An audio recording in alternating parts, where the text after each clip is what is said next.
السلام عليكم ورحمة الله وبركاته. ازيكم عاملين ايه؟ اتمنى تكونوا بخير وبألف صحة وحال. قبل ما نبدأ الفيديو ياريت نصلي على النبي عليه افضل الصلاة والسلام، وياريت تدوسولي لايك تشتركوا في القناة لو مكنتوش لسه اشتركتوا عشان يوصلكم كل فيديو جديد.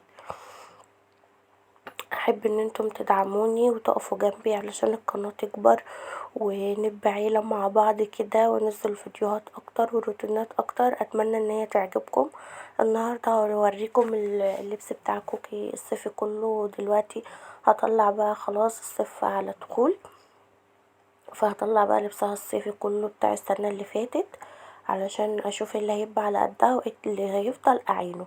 كمان ده لبسها لما كانت مولودة، قلت ان انا اوريهولكم.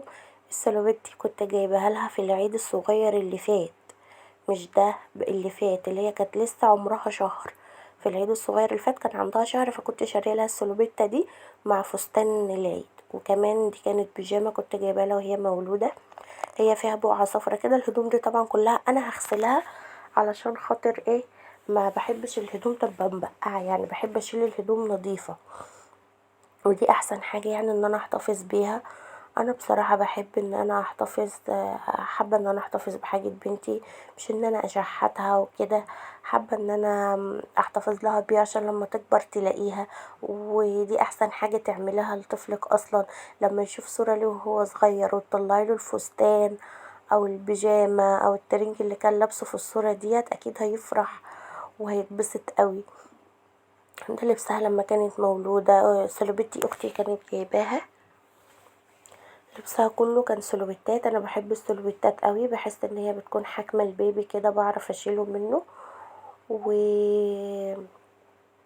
والبيجامات برضو حلوه، بس ايه، السلوبيتا كده بحس ان هو حاجه واحده، قطعه واحده. ده كان طقم يوم الولاده، ده البيجامه اللي كانت لابساه يوم الولاده، كانت بيجامه كامله بالطاقية بالكوفرتة بتاعتها. كانت جميلة قوي عليها وكانت كيوت جدا بيها. هي اصلا كانت نازلة قد كده، بس انا بقول لكم ان في الفيديو ان هي كانت نازلة صغيرة قوي. كان اللبس ده مغرقها اصلا وكان واسع عليها جدا. ده كان بادي الفستان الابيض اللي كانت لابساه في السبوع. الفستان ده لسه هي بتلبسه، يعني هو محطوط في الدولاب. انا محتفظة بلبسها كله، يعني بصوا حتى في الفيديو هوريكم حاجة كده انتوا ممكن تستغربوها معايا. دي برضو السلوبيتا دي اختي كانت جايبها لها هدية. السلوبيتا دي جميلة جدا وحلوة قوي. وكمان الطقم ده بقى انا كنت بحبه عليها قوي. دي سلوبيتا كده كنت بلبسها لها على بادي الفستان، كان بيبقى الطقم يتجنن عليها مع توكة بيبي بلو كده، كان تحفة وكنت بحبه جدا. بصوا الطقم كان جميل قوي. وكمان هنا الفساتين بتاعتها الصيفي كانت بتلبسها في الصيف، بس مش عارفة اذا كانت هتيجي على قدها دلوقتي ولا لا، بس انا ايستها لها، يعني حلوين ان هي تلبسهم في اول الصيف حتى. بصراحة انا لقيت لبسها الصيفي كله جاي على قدها الحمد لله، يعني مفيش غير حاجات بسيطة بس هي اللي صغرت. فانا قررت ان انا مش هشتري لبس صيفي لان هي عندها لبس كتير جدا، مش هشتري بقى غير على العيد الكبير ان شاء الله باذن الله، مش هشتري دلوقتي يعني. تمام. ودي برضو السلوبيتا اللافندر دي تحفة، جميلة عليها جدا. كنت جايبها لها من شي ان، ما لبستهاش حاجة. لبس بنتي كله السنة اللي فاتت ده، اللبس ده كله هي ما لبستوش حاجة، يمكن كل طقم لبسته ايه 3 4 مرات وشكرا.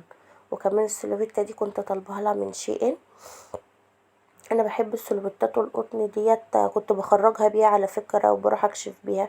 وده فستان كده برضو، الفستان الحاجة برضو مكرمشة من الاكياس. انا بحتفظ بلبس بنتي في الاكياس دي الاكياس بتاعت شيء ان لها سحاب كده حلوة جدا، انا بحط فيها اللبس وبحتفظ بها فيه. وهوريكم برضو طريقة حفظ لبسها الشتوي، هعمل لكم بيه فيديو لو حابين. والفستان ده برضو كانت واحدة حد جايبه لها، يعني بنت عم جوزي كانت جايبه لها. ممكن اجيب لها عليك لون رصاصي او ليجن رصاصي برمودا كده، هيبقى حلو قوي. والبيجامه دي والله بنتي ما لبستها غير مرتين يعتبر، يعني حلوه جدا. عايزه اقول لكم ان انا مطلعه الهدوم ريحتها حلوه جدا، يعني مش ريحتها راكنه او كمكمه او كده، لا ريحتها حلوه جدا. حتى انا كنت عماله اشم فيها ودي برضو سلوبيتا كنت جايباها لها من شيء. دي بقى السلوبيتا كانت لابساها في العيد الكبير اللي فات، انا برضو محتفظة بيها، محتفظة بكل حاجتها بالكامل. ودي بقى البرمودات بتاعتها، هي يعتبر بيجاماتها كده كلها شورت، حلوين جدا لما قيستهم لها، حلوين قوي عليها. وهي لما كبرت شوية وطولت شوية وهم جمال قوي عليها. ودي كده بيجامة عليها بطيخة كده، هي بنص كم وبرضه شورت، هي معظم لبسها شورت. حتى الكل كان بيقول لي انت جايبه لها شورت ليه، انا بنتي بتبقى قمر في الحاجات الدلع دي. ودي بلوزة كده بيجامة برضه زي ما انتوا شايفين معايا كده، حلوة برضو دي ما لبستهاش، يعني دي ما لبستهاش غير مرة اعتقد يعني برضو. ودي برضو بيجامة كده رصاص، البيجامة دي اختي هي اللي كانت جايبها لها، اختي الكبيرة. يعني بصوا حاجة حلوة كده لما تحتفظي بحاجة طفلك، انا كنت محتفظة بلبسها كله، ولبسها الشتوي برضو كله هحتفظ لها بيه. البرمودا دي انا كنت بحبها قوي على كوكي، وعندها توكة نفس اللون كده تحفة. فانا يعني انا بحب كده احتفظ بحاجة بنتي، يعني ما يعني ايه، ما فرطش فيها، محتفظة بكل حاجة تخصها. حتى بصوا حتى السلوبيتات دي كمان انا كنت جايباها لها كده، كنت بلبسها لها في الشقة، هي كانت كبيرة عليها اصلا السنة اللي فاتت جدا، فالسنة دي هتكون حلوة عليها قوي ومظبوطة كمان. انا كنت جايبه لها منها 3، اللي هي بيبي بلو والسيموني والاصفر ده، الاصفر الكناري ده، حلوة جدا يا جماعة. ممكن تدعولي انا وكوكي علشان والله احنا تعبانين قوي، عندنا دور برد فظيع. البيجامة دي بقى هي صغرت عليها اصلا من الصيف اللي فات، لان بصوا حجمها عامل ازاي، بصوا حجم بنتي البيجامة دي اصلا يعني كانت مظبوطة عليها وواسعة كمان، فشوفوا حجمها كان عامل ازاي. ودي برضو بيجامة كده يعني جاية من عند الحبايب، يعني كان حد جايبها لها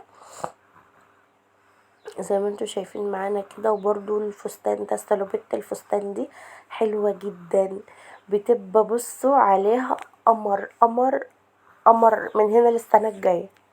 ودي واحدة زيها برضو بس التل بتاعها مش كتير قوي.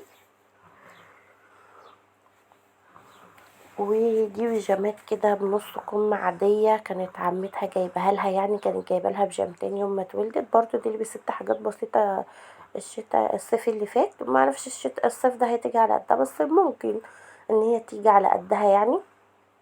هي البنطلون بيلبسها اكيد، البلوزة برضه هتلبسها ان شاء الله. تمام. ده بنطلون اللي هي الخضرة دي، هما نفس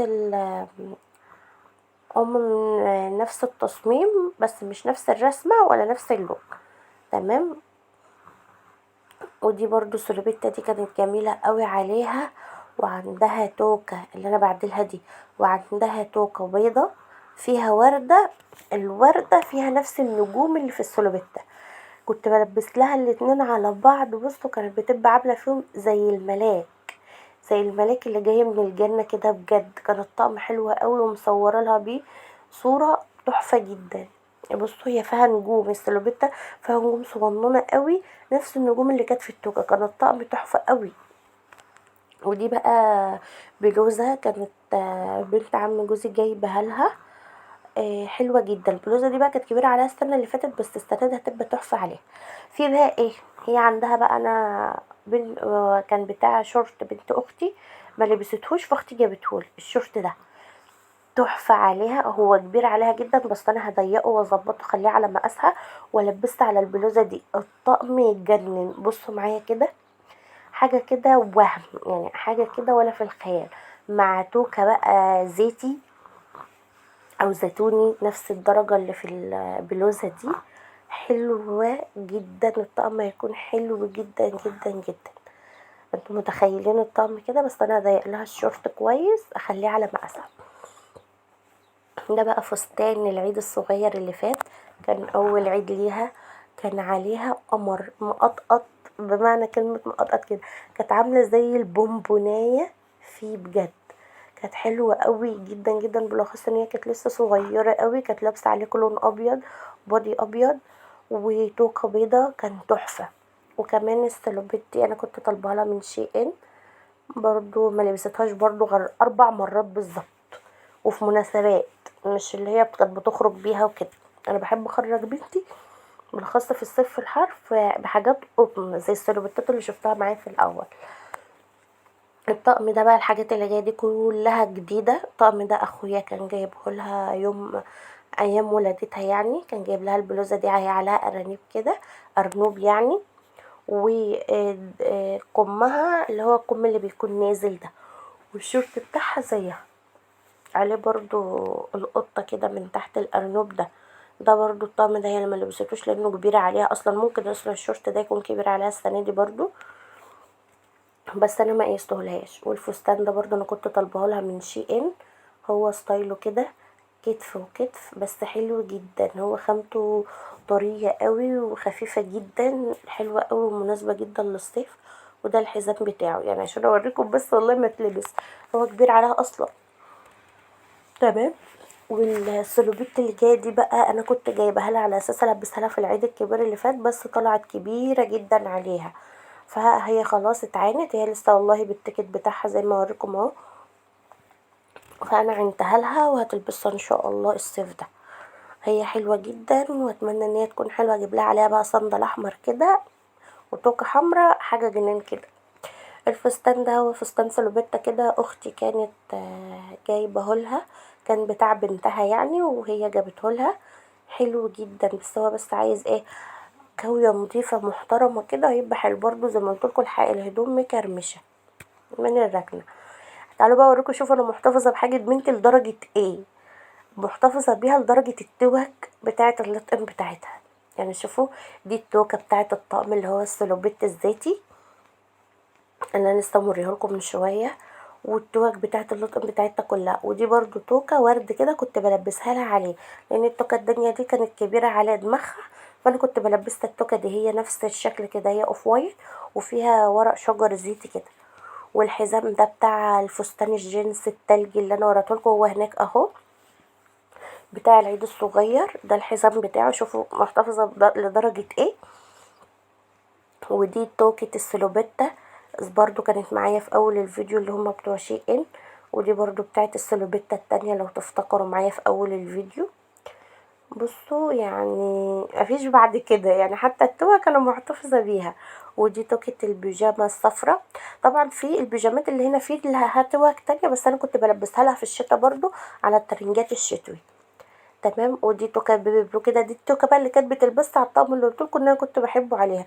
لسه لبست البيبي بلو مع البادي الابيض، كان بيبقى الطقم يتجنن عليها.